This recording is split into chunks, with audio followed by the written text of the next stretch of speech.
On behalf of the Professionalism Award Committee, we'd like to acknowledge and recognize some folks that are here. We would give special thanks to, and I didn't see that they're here this year, but to Jim Branch, Judge Branch's son, and his grandson, Joseph, his namesake, who are usually here with us, but I don't think they were able to make it today. There are several guests that are here, guests of David, that we'd like to acknowledge and for you to recognize. First, his wife, Nina, who's here with us down at the table. His daughter, Amanda Ramser, and her husband, Bobby, who's down here at the front table with their daughter, Walker. His son, David Long, Jr., is down here with us, and the two stepdaughters, Callie Hennis and Jennifer Wellman, and Jennifer's daughter, Allison Satir. So we're delighted to have them with us today.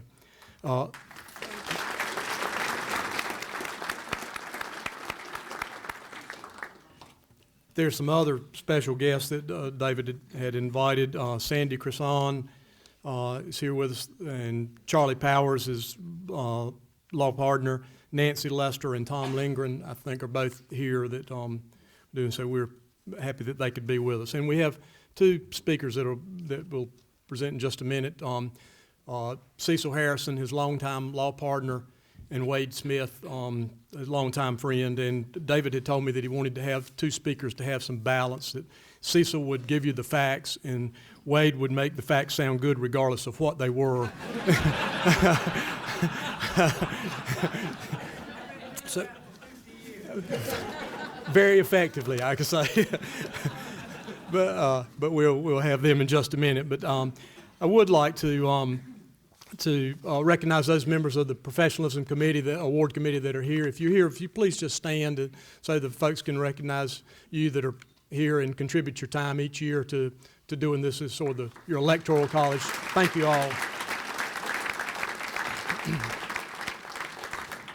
Now, the Wake County Bar Association began this Professionalism Award in 1991, the year of Justice Branch's death. And he had a wonderful career as a lawyer and a leader.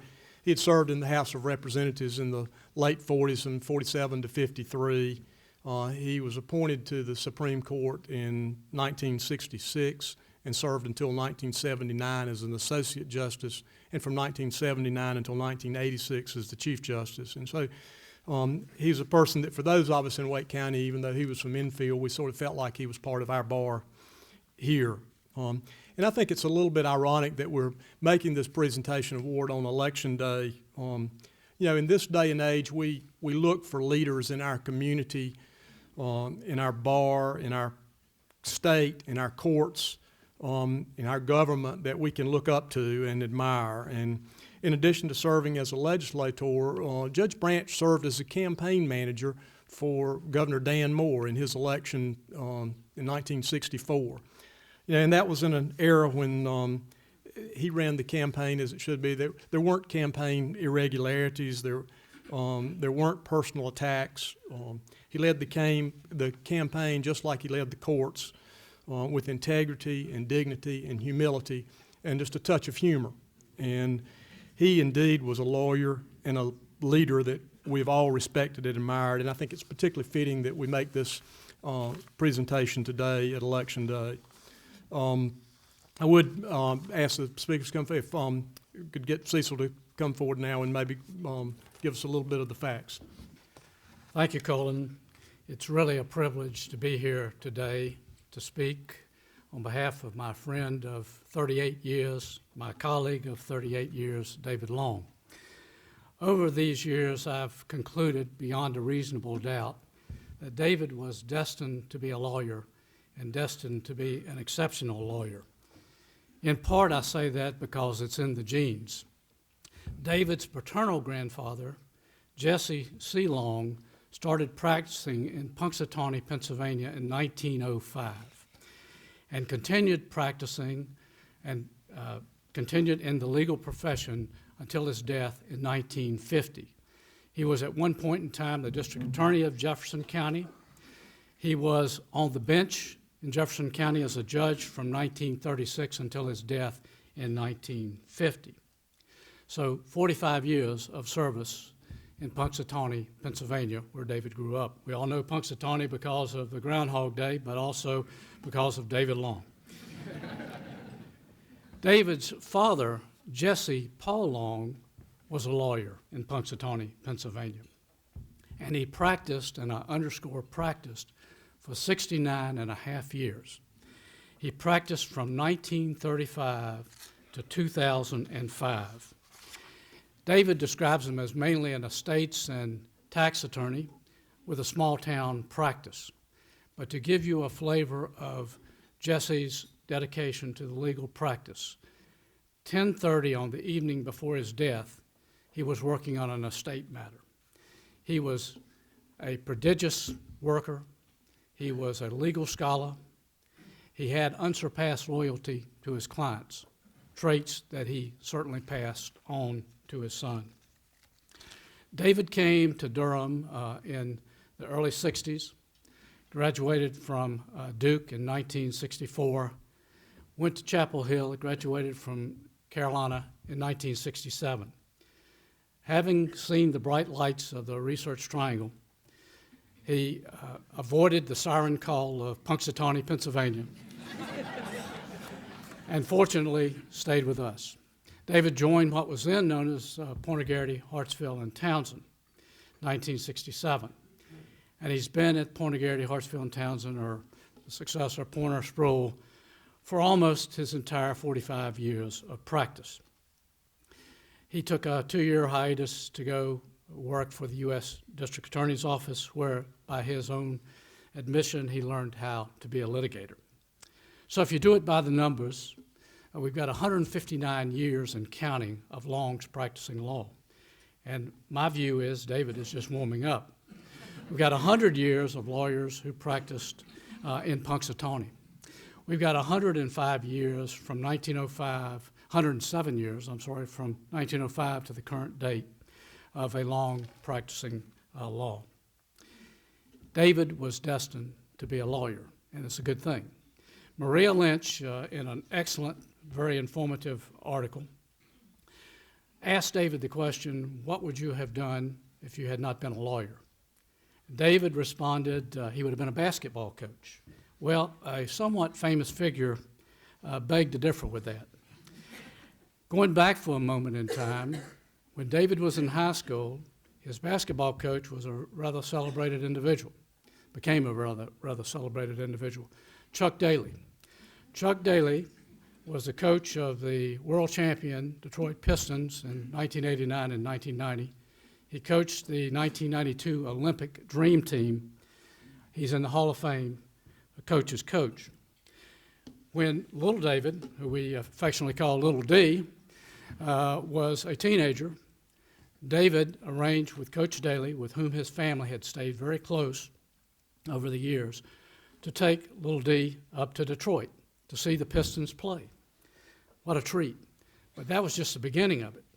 Coach Daly arranged for David and little D to go in the dressing room and to meet the world champion Detroit Pistons. As they walked around from player to player, Chuck Daly introduced David, little David. What a thrill that must have been. Well, they came to Isaiah Thomas. And those of you that may know Isaiah Thomas, was probably the greatest of the Detroit Pistons in the NBA Hall of Fame, an irascible, sort of prickly personality. And Chuck Daly said to Isaiah, I want you to meet David Long. I coached him in high school, and now he's a big-time lawyer in Raleigh, North Carolina. Isaiah looked up and said, if you coached him, no wonder he went into the law.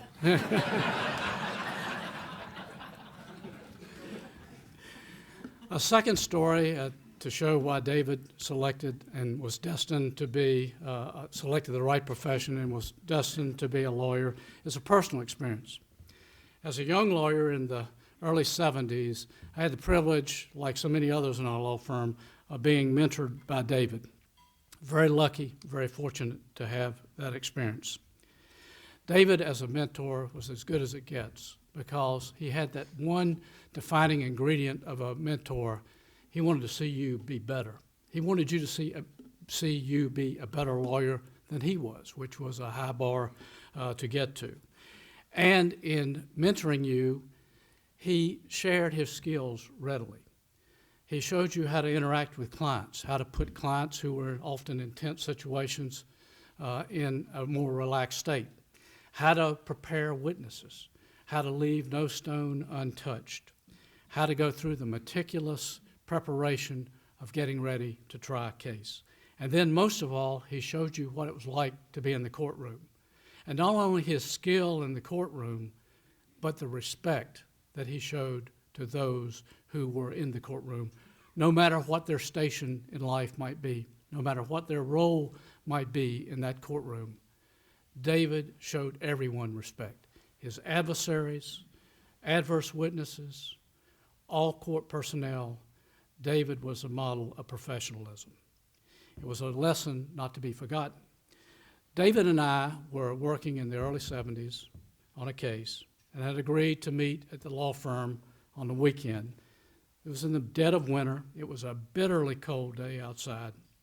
And when we got inside the building, it was pretty clear that it was just as cold inside as it was outside. Something was wrong with the heat. Well, David opined that he could fix the furnace, a skill that I did not know he possessed. So we went down in the basement of our building, which was at the back of Cameron Village on Oberlin Road, went to the furnace room, and I was the apprentice holding the flashlight. David went behind the furnace, out of sight. Couldn't see him, but I could hear him tinkering. All of a sudden, there was an arc of electricity, followed by the most curse words I've ever heard in 2 seconds. It was a relief in some senses because the good news was David was still alive. The bad news was that the International Brotherhood of Electrical Workers had lost a valuable member. David was a mentor in every sense of the word. I tell you these stories because I think that it is our good fortune that David was destined to be a lawyer and not a coach and not an electrician, although those are great professions and trades. David's decision to follow in the footsteps of his father and his grandfather has been to the benefit of our law firm, this bar association, the state bar, and our profession in general. And I'd like just to take a couple of moments to tell you why I feel so strongly about that.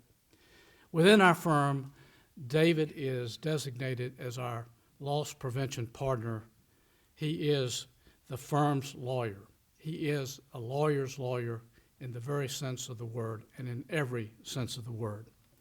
And as a loss prevention partner, David has a steady stream of folks who are visiting his office, soliciting his advice, working through thorny ethical issues, trial preparation issues, you name it, they're there to seek his counsel and his advice.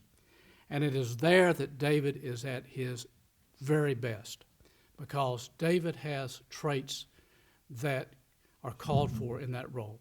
First of all, he's an incredible listener. He has a mind like a sponge, but he listens so carefully to what you have to say.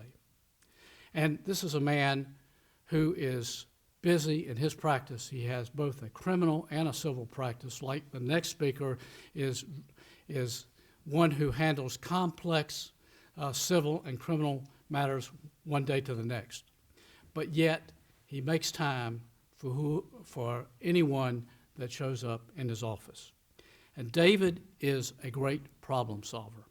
He listens carefully to you, and then he brings to bear the wisdom that he has from 45 years of practice, his keen legal mind, his command of the rules of professional conduct, and just his good common sense. And he does it in a non-judgmental way, because when he gets to the answer to your dilemma, you think, well, that seems so obvious. But yet he does it in a fair and non-judgmental manner, using it as a teachable moment. And those lessons that he has imparted to many of us that have sat across from him over the years and sought his wisdom have been passed on. Externally, David is a doer. He's a giver. He's a server. He's a leader. He's been a leader in this bar. He has been on the board of directors. He has been the president of the 10th Judicial District Bar. He has been a rock upon which the Professionalism Committee has been built. He has chaired that committee for a number of years in the past and led a number of key initiatives of that committee. At the state level, he's been a state bar counselor, and he's been the chairman and is the chairman of the state bar's authorized practice of law. I could go on and on about David's accolades and the way he serves his profession, but I commend to you Maria's excellent article that gives much more detail than time allows. In each of these positions, David has brought his strong sense of integrity, ethics, service, and his ever-present professionalism. David, I congratulate you on receiving this award, this much-deserved award, the 2012 Joseph Branch Professionalism Award, joining the ranks of the best that this bar has to offer. David, well-deserved, well done.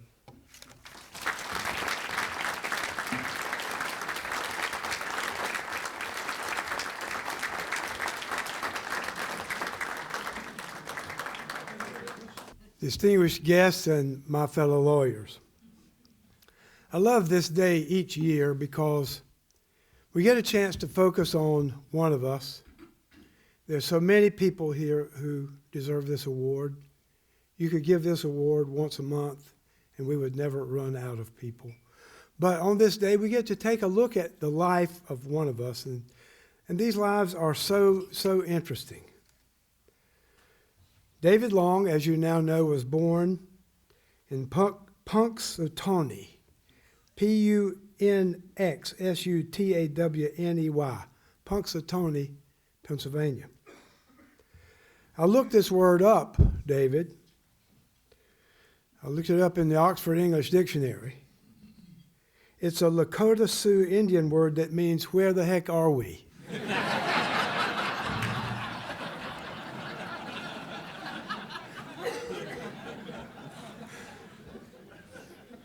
I asked David why in the world he was born in Punxsutawney. And he said something very simple. He said, I wanted to be near my mother.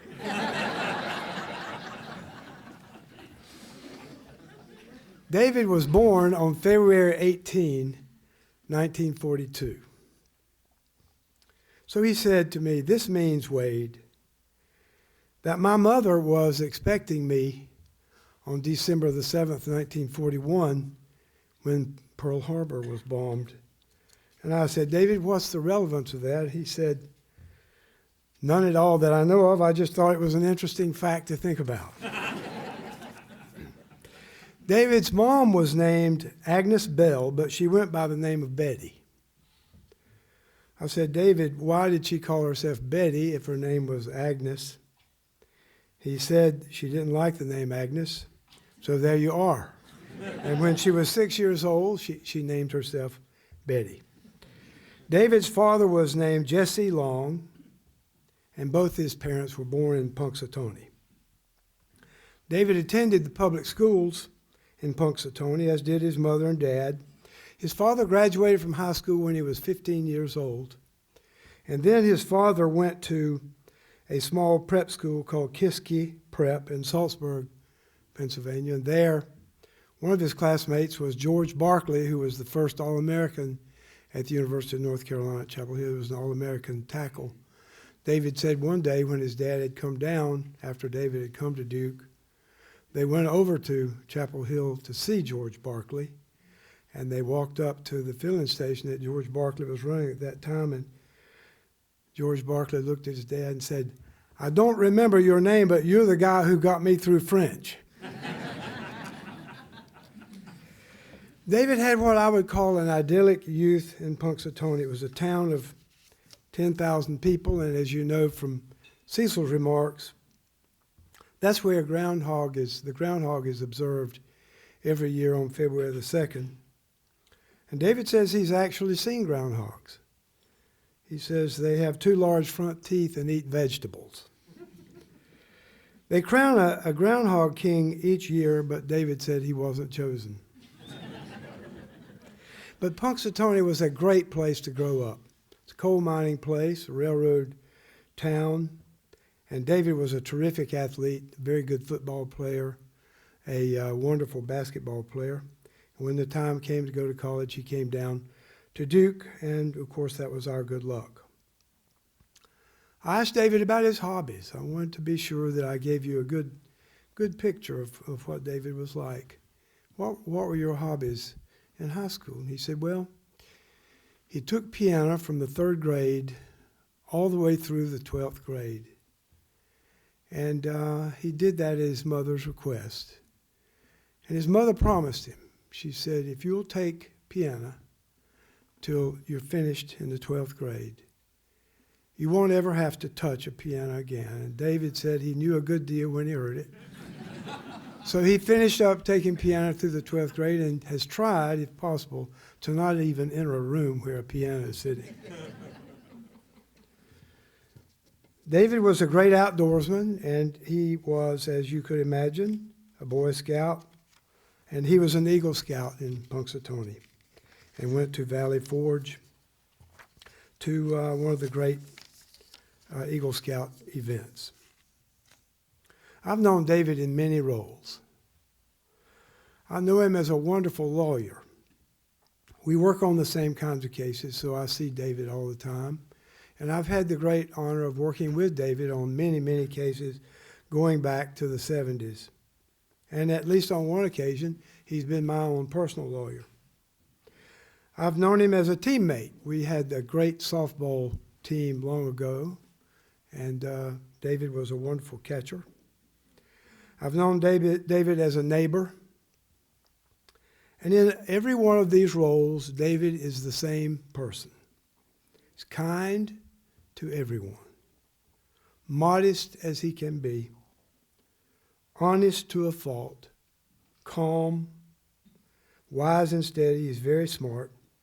He's the precise person that you want on your team with you. We know his work as a lawyer. You've heard all of that. But it's in another role that he has demonstrated his commitment to our profession so vividly. And that is, as Cecil said, in service to the bar. And in that category, he is simply off the charts. He's chaired or served on all the toughest, hardest committees: authorized practice of law, ethics, grievance issues, lawyers' assistants, helping people with substance issues. And the truth is, as you can see, David Long is a living example of the qualities of Mr. Justice Joseph Branch. Just like Justice Branch, modest and steady and calm, bright, totally honest, wonderful sense of humor. It is such an honor today to be present when David Long is presented the Joseph Branch Professionalism Award. I know that this would make Mr. Justice Branch so happy. Congratulations, David.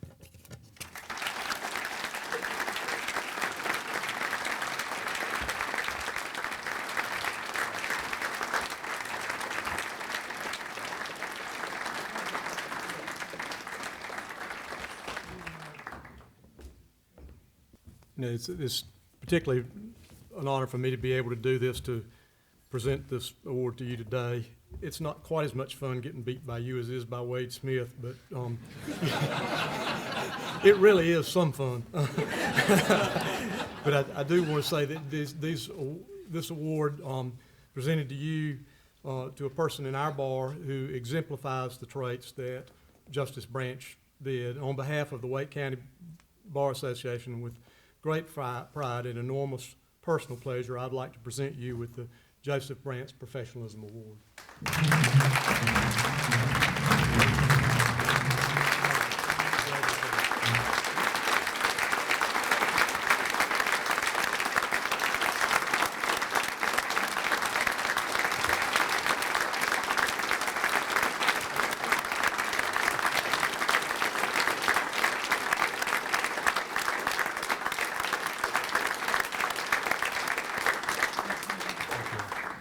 And as much as it pains me, I'll give you the last argument.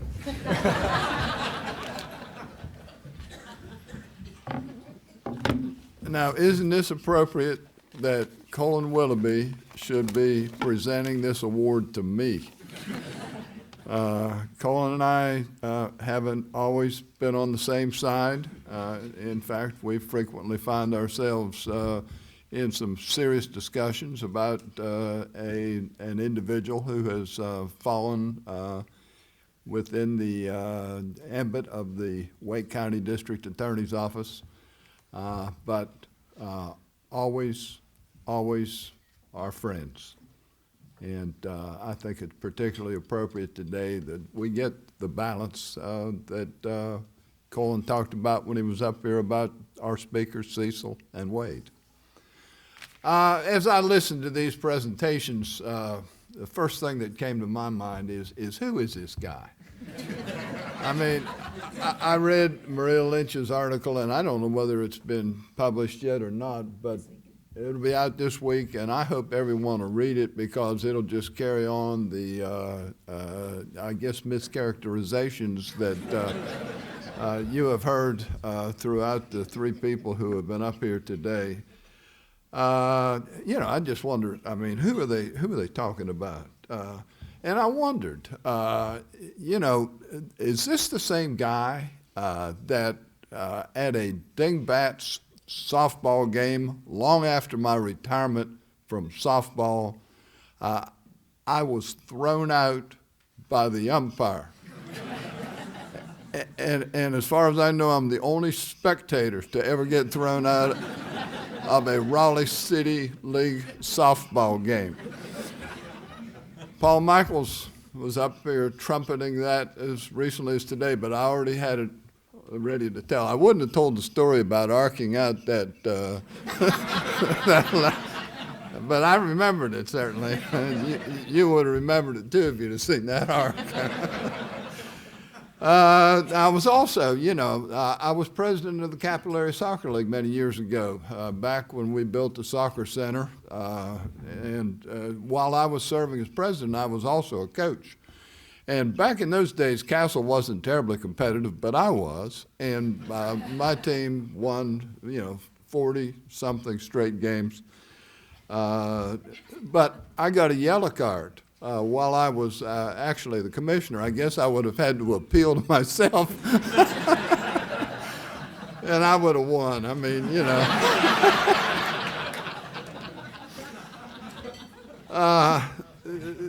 the Joseph Branch Professionalism Award. I had the privilege of knowing Justice Branch.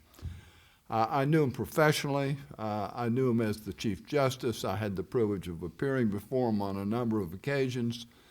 I also had the privilege of knowing him as a grandparent when my son and his grandson were playing together at the Salvation Army back, 30 or 35 years ago. Justice Branch was a consummate gentleman. And while he was a consummate gentleman, he was also a very gentle man. To have my name on an award that bears his name is an honor that is beyond my imagination. I thought Jim would be here today, and Joseph. I'm sure Joseph was the grandson that was playing down at the Salvation Army. I have known Jim Branch at least forever. I'm sorry he couldn't make it here today, but I would thank them on behalf of the Branch family for sponsoring this award after his father and Joseph's grandfather. I recall how thrilled I was when the Branch Award was in its infancy, and I served as a member of the Professionalism Award Committee. I remember the awesome responsibility of going over names, many of whom were deserving of the award, trying to find the most deserving person. And, you know, there are always way more candidates than can be awarded this particular honor. I'm fortunate to know or have known every one of the prior award recipients. I knew some, of course, better than others. I looked up to so many of these people. Robert McMillan, you know, one of my personal favorites forever is Charlie Young. These older statesmen of our bar, Bill Joslin, Charlie Blanchard, were all heroes of mine. I'm also honored that two of my law school classmates have been awarded this honor. John McMillan, who's here, Roger Smith, who is not. We all three were in the same class at the UNC Law School. I want to thank our speakers, Cecil. You did what I thought you'd do, but you know, it was a little humbling. In fact, it was a lot humbling. As I say earlier, I didn't know who you were talking about some of the time there. Cecil and I have been friends for a long, long time. Our families have been friends. He loves my children. I love his children. We have been blessed to have had a wonderful friendship for many years, as have Wade and I. Wade and I, when I first came to Raleigh, within a few years, Wade and I were neighbors for a number of years.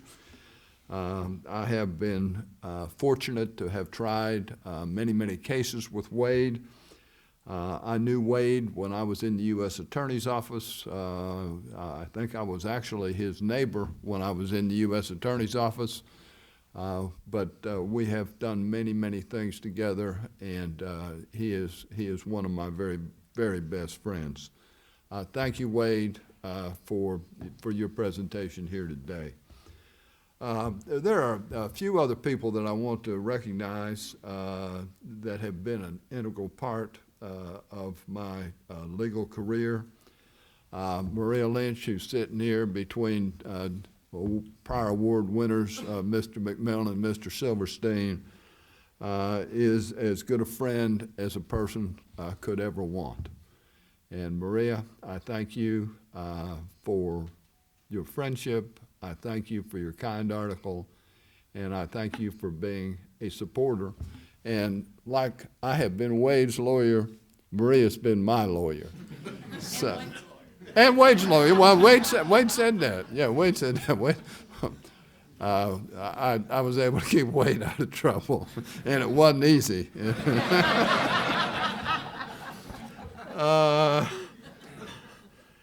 Some of you probably wondered why Charlie Powers, wasn't one of the presenters here today. The answer to that is pretty simple. I got Charlie on call to handle my memorial service.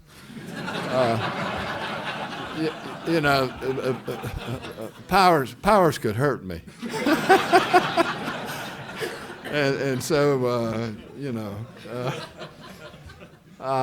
sitting down here at the front, my friend Tom McNamara. Tom and I were in the U.S. Attorney's Office together. In fact, back in those days, they only had 4 or 5 people in the office, and Tom and I were 2 of them. And back in those days, we pretty much were the office. Tom's been a good friend of mine for many, many, many years. I want to also acknowledge my longtime partner, just back from London, Marvin Musselwhite. Marvin's a little jet lagged back there, but Now, I'm just taking a minute of personal privilege here to introduce my wife, Nina, who has certainly been my rock and my biggest supporter. She's my balance. Contrary to what Wade says, I don't always say nice things about everybody, although I might I might be nice to them.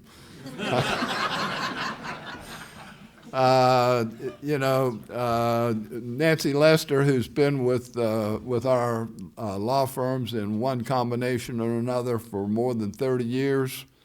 Callie Hannes, who has the unfortunate situation of having lived with me, but she hasn't been hurt yet. Son David, my good friend Tom Lindgren, now my law partner, my daughter Amanda, her daughter Walker. You all know Charlie Powers, my longtime secretary and assistant, and Balance. I always like Balance. Sandy Crisson, who's been with me, can you believe this, for 30 years. She has told me on many occasions that I can't send that letter. And she's invariably been correct. In fact, I think she just writes some of the letters, and so I don't have to write them. In addition, we got Jennifer Wellman and her daughter Allison. And I was gonna, do this with Jim Branch, but back when Allison was about 5 years old, she had drawn a picture which was sold at a Ronald McDonald House auction. And Branch was the auctioneer. And I got suckered into buying that painting from Allison, which I think I've given back to her mother now for posterity. And Branch, he knew a sucker, and I was probably the only person there he knew. And he certainly reached out to me. Now, Sandy, 30 years. I want to tell you this. My dad, the story never got quite finished. My dad worked till 10:30 the night before. The next morning, he was taking my mother, he was 92, taking my mother to get a cataract surgery, and he had a heart attack in the garage, fortunately, before he left, and he died. So he literally worked up until about 9 hours before he died. But my dad's secretary was with him for 62 years. And it was...